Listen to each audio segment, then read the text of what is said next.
बिस्मिल्लाहिर्रहमानिर्रहीम। अस्सलाम वालेकुम दोस्तों, आप सबको अपनी YouTube channel pharmacy technician guide की नेक्स्ट वीडियो में वेलकम कर रहा हूँ।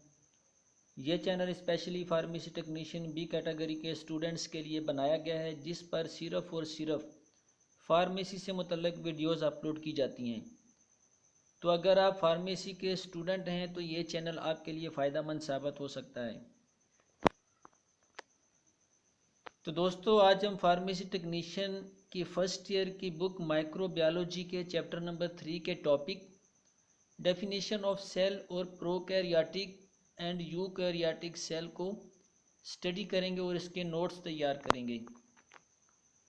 तो सबसे पहले हम डेफिनेशन ऑफ सेल को देखते हैं। तो जैसा कि आप जानते हैं कि ऑल लिविंग थिंग्स का basic structural and functional unit of life जो है वो सेल है, इंक्लूडिंग माइक्रो ऑर्गेनिजम्स।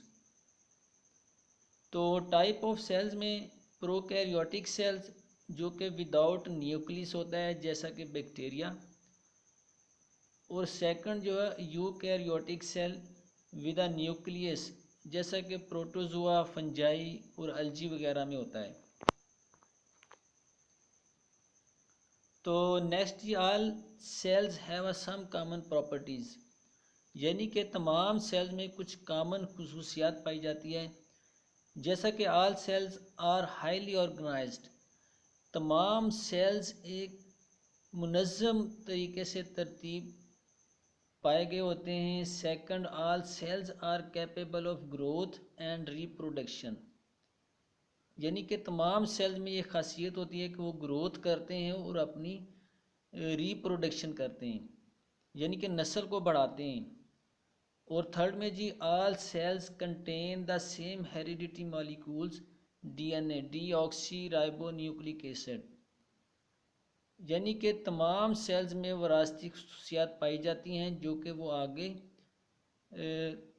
ट्रांसफ़र करते हैं, जेनेटिक्स मटेरियल। नेक्स्ट देखते हैं जी अभी। तो अब हम प्रोकैरियोटिक सेल को थोड़ा सा डिटेल से देख लेते हैं।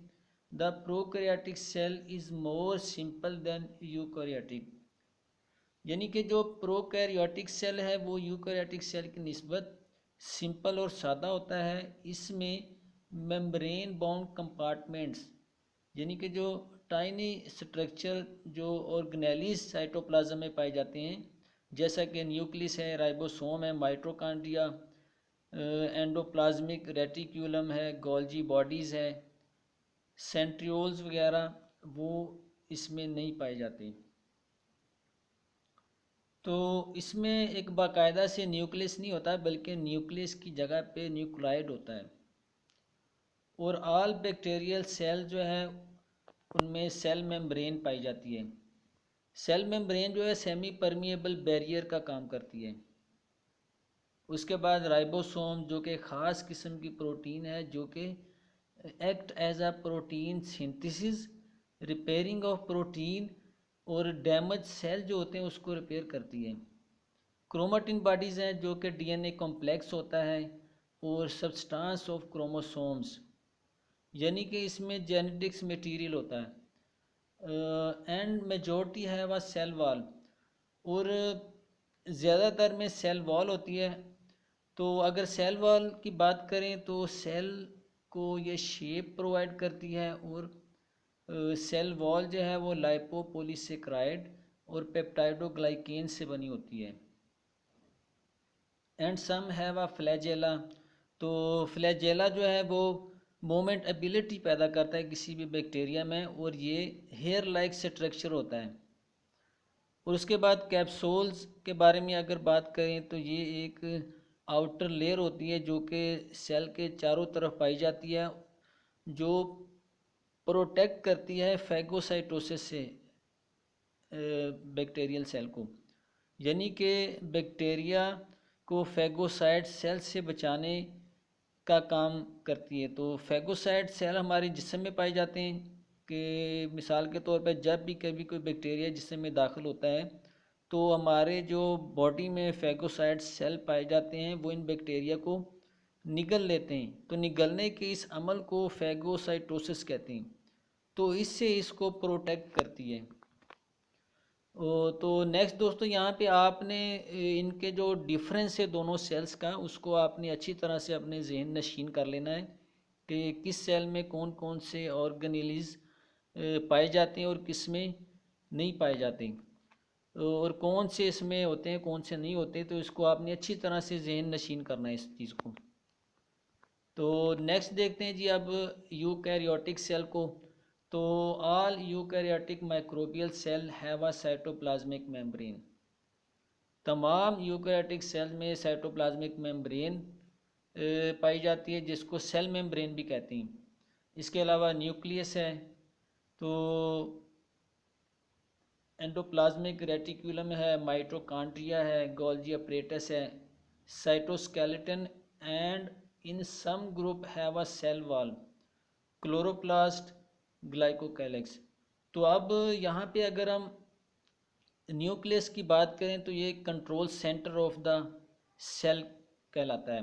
और अगर माइटोकॉन्ड्रिया को देखें तो mitochondria power house of the cell, यानी सेल्स को अपने तमाम फंक्शन सर अंजाम देने के लिए जो एनर्जी चाहिए होती है वो माइटोकॉन्ड्रिया सप्लाई करता है। और उसके अलावा अगर एंडोप्लाज्मिक रेटिकुलम की बात करें तो endoplasmic reticulum, the major role of endoplasmic reticulum, production of protein, processing of protein and association with Golgi apparatus और Golgi bodies, transportation of protein, यानी ये गोल्जी अपरेटस के साथ एसोसिएट करके प्रोटीन को एक जगह से दूसरी जगह पहुंचाने के अमल में भी सर अंजाम देते हैं। इसके अलावा ये नॉन प्रोटीन मैक्रोमॉलिक्यूल की स्टोरेज का भी काम करता है, जैसे लिपिड, स्टीरोल्स, ग्लाइकोजन वगैरह।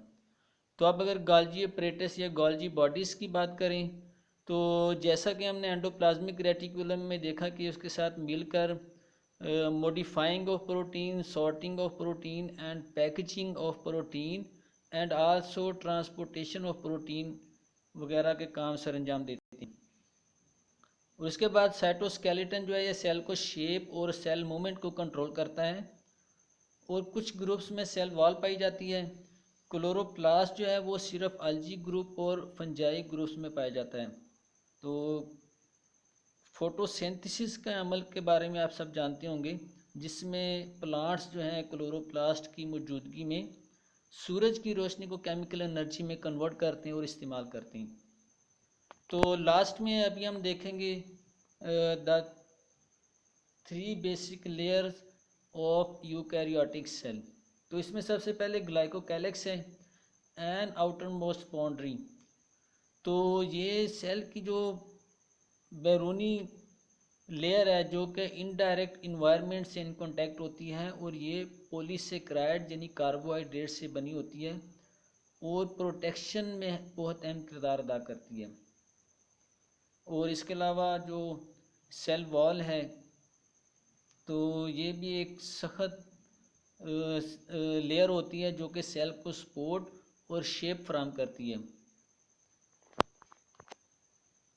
उसके बाद साइटोप्लाज्मिक मेम्ब्रेन। तो cytoplasmic membrane also known as cell membrane, तो ये फास्फोलिपिड बाई लेयर की बनी होती है और as a permeable barrier act करती है। यानी कि इसको अगर थोड़ा सा हम डिटेल में लें तो जो चीज़ें सेल को चाहिए होती हैं उसके लिए ज़रूरी होती हैं उनको ये सेल के अंदर आने देती हैं, और जो ज़रूरी चीज़ें होती हैं उनको सेल से बाहर नहीं जाने देती। यानी एक एज अ बैरियर काम करती है, सेमी परमिएबल मेम्ब्रेन कहलाती है। तो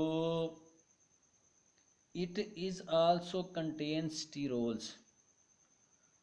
तो दोस्तों ये था आज का हमारा टॉपिक। उम्मीद है आपको ये वीडियो हमारी पसंद आई होगी।